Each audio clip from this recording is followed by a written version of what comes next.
చూస్తున్నారు కదా! గత 3 రోజుల నుండి వర్షం కుండపోతగా కురుస్తుంది. అస్సలు ఆగనంటే ఆగనంటుంది.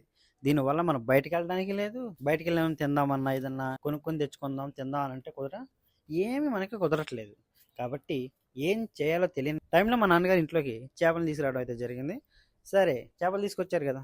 వేడి వేడి చేపల కూర చేసుకొని తినేద్దామా మరి? రెడీయా మీరంతా? తెచ్చుకున్నటువంటి చేపలను బాగా కడిగి నీసు వాసన పోయే వరకు బాగా కడిగి ఒక బౌల్లో తీసుకుని ఆ బౌల్లో ఉప్పు, పసుపు, కారం, కొంచెం నిమ్మకాయలు పిండి అవన్నీ బాగా చేపకి బాగా పట్టే వరకు కూడా బాగా కలుపుకొని మనం పక్కన పెట్టుకోవాలి. బాగా అర్థమైందా? బాగా కలుపుకుని మనం పక్కన పెట్టుకోవాలి. అలా కలిపిన తర్వాత ఆ ముక్కలను మనం పక్కన పెట్టేసుకున్న తర్వాత ఇప్పుడు ఏం చేయాలంటే కూరకు సంబంధించినటువంటి ఉల్లిపాయలు, పచ్చిమిర్చి, టమాటోస్ ఇవన్నీ మనం ముక్కలు ముక్కల కింద కోసుకుని ఒక ప్లేట్లో పెట్టుకుని పక్కన పెట్టుకోవాలి. ఈ పక్కన పెట్టుకున్న వీటన్నిటిని కూడా ఒక మిక్సీ జార్లో వేసి, అర్థమవుతుందా, మిక్సీ జార్లో వేసి మనం వాటన్నిటిని నీట్గా గ్రైండ్ చేసుకోవాలి. బాగా గ్రైండ్ చేసుకున్న తర్వాత వాటిలోనే మనం కొత్తిమీర కూడా వేసి ఈ మొత్తం మిశ్రమాన్ని కలిపి మనం గ్రైండ్ చేసుకోవాలి. ఏదంటే ముందే వేసుకుని గ్రైండ్ చేసుకోవచ్చు కదా అని అంటే అలా వేసుకుంటే టేస్ట్ అనేది సరిగ్గా రాదు. టేస్ట్ అనేది సరిగ్గా రావాలి అని అంటే ముందు మనం వాటిని గ్రైండ్ చేయాలి, తర్వాత కొత్తిమీర వేసి మొత్తం అంతా గ్రైండ్ చేయాలి. అప్పుడే సరైన టేస్ట్ అనేది మనకి రావడం జరుగుతుంది. తర్వాత గ్రైండ్ చేసిన దీన్ని పక్కన పెట్టుకొని గ్యాస్ ఆన్ చేసి కడాయి పెట్టి దానిలో నూనె పోసుకొని ఆ నూనె కొంచెం వేడెక్కిన తర్వాత మనం గ్రైండ్ చేసుకుని ఈ మిశ్రమాన్ని తీసుకుని ఆ కడాయిలో వేసుకొని కాసేపు వేడి బాగా పట్టేటట్టు అటు ఇటు తిప్పి ఆ తర్వాత దానిలో కొంచెం అల్లం వెల్లుల్లి పేస్ట్, పసుపు వేసి కాసేపు అలా అలా ఆ మిశ్రమం కలిసే విధంగా తిప్పి మనం దాన్ని మూత పెట్టి పక్కన పెట్టుకోవాలి. ఇంకా ఇప్పుడు మనం కూరలో వేయడం కోసం అని చెప్పి మనం చింతపండు పులుసు అనేది రెడీ చేసుకుని ఉంచుకుంటామండి. జనరల్గా అందరూ వాటర్ పోస్తారు, దానివల్ల చేపల కూరకి టేస్ట్ అనేది ఎక్కువగా రావడం అయితే అనేది జరగదు. కానీ చింతపండు పులుసు అయితే యాడ్ చేయండి, బాగా టేస్ట్ అనేది వస్తుంది. చింతపండు పులుసు మీకు కనిపిస్తున్నటువంటి కొన్ని మసాలాలన్నీ కలిపి గ్రైండ్ చేసి ఆ సీక్రెట్ ఇంగ్రీడియంట్ మసాలాను కూడా మనం కూరలు అనేది యాడ్ చేయడం అనేది జరుగుతుంది. దీనివల్ల ఏంటంటే ఇది బాగా మగ్గి కూరకి మరింత టేస్ట్ని తీసుకురావడం అనేది జరుగుతుంది.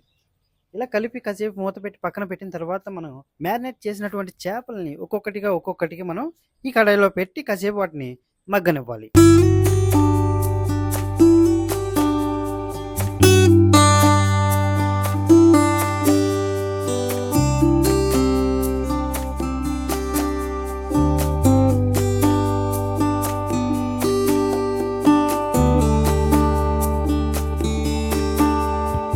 అలా ముక్కలన్నీ వేసిన తర్వాత మూత పెట్టి కాసేపు వాటిని మగ్గనివ్వాలి. మగ్గిన తర్వాత మనం ముందుగా రెడీ చేసి పెట్టుకున్నటువంటి చింతపండు పులుసు ఉంది చూడండి, ఆ చింతపండు పులుసుని ఇందులో వేయాలి. అది చేపల పులుసుకి జనరల్గా అందరూ కలిపి వాటర్ పోసేస్తారు ఎక్కువ. మనం అయితే వాటర్ పోయమండి, మనం చింతపండు పులుసు అనేది పోయడం జరుగుతుంది. చింతపండు పులుసు అనేది ముక్కకు కూడా బాగా పట్టి టేస్ట్ అనేది మరింత ఎక్కువగా రావడం అనేది జరుగుతుంది. కాబట్టి చింతపండు పులుసు అనేది యాడ్ చేసేసిన తర్వాత అందులో మన రుచికి తగినంతగా మనం కొంచెం కారం కూడా యాడ్ చేసి ఆ మొత్తం మిశ్రమాన్ని మనం కడాయి పట్టుకొని ముక్కకు బాగా కలిపేటట్టు తిప్పాలి. లేదు బ్రో నేను గట్టి పట్టుకుని తిప్పేస్తాను అని అంటే అది అవ్వదు, ముక్క అనేది విరిగిపోతుంది. ముక్క అనేది విరిగిపోతే చేపల కూర చేసే అది చేపల కూర అవ్వదు, చేపలు మిక్స్ అవుతుంది. ఎందుకు మనకి అవన్నీ? కడాయిని పట్టుకుని అటు ఇటు తిప్పిన తర్వాత అవంతా బాగా కలిపిన తర్వాత అందులోనే మనం పైన కొన్ని పచ్చిమిరకాయలు, కరివేపాకు అండ్ కొత్తిమీరని మరింత రుచి వచ్చే విధంగా మనం అందులో వేసుకుని కాసేపు ఆ కూరని ఉడకనివ్వాలి. బాగా ఉడికిన తర్వాత ఎంత బాగా వస్తుందో స్మెల్, చాలా బాగా వస్తుంది. కూర అనేది ఈ విధంగా తయారు చేయొచ్చు అని చెప్పి నేను మా అమ్మ దగ్గర నేర్చుకోవడమే తప్ప ఏ రోజు నేను సొంతంగా చేసిందైతే లేదు. ఈ యూట్యూబ్ పుణ్యమా అని చెప్పి ఎన్నెన్ని కూరలు ఉన్నాయి, ఎలా చేయొచ్చు అనేది ప్రతిదీ కూడా నేను నేర్చుకుంటున్నాను. థ్యాంక్స్ టు మా మమ్మీ, బాగా నేర్పిస్తున్నారు, బాగా తినిపిస్తున్నారు కూడా. అందుకని చూసారా కూరని ఎలా తయారు చేసుకోవాలో? ఇదండి, చాలా సింపుల్గా అయితే కూరని అయితే మనం తయారు చేసుకోవచ్చు. చాలామంది బ్యాచిలర్స్ ఏమనుకుంటారంటే కూర చేయడం చాలా కష్టం అని అనుకుంటారు, కానీ మనకి అందులో వేలట్టినంత వరకే కష్టం. వన్స్ మనం అందులో దిగామా మనకి ఏది కష్టంగా ఉండదండి. ప్రతిదీ కూడా ఈజీగా ఉంటుంది.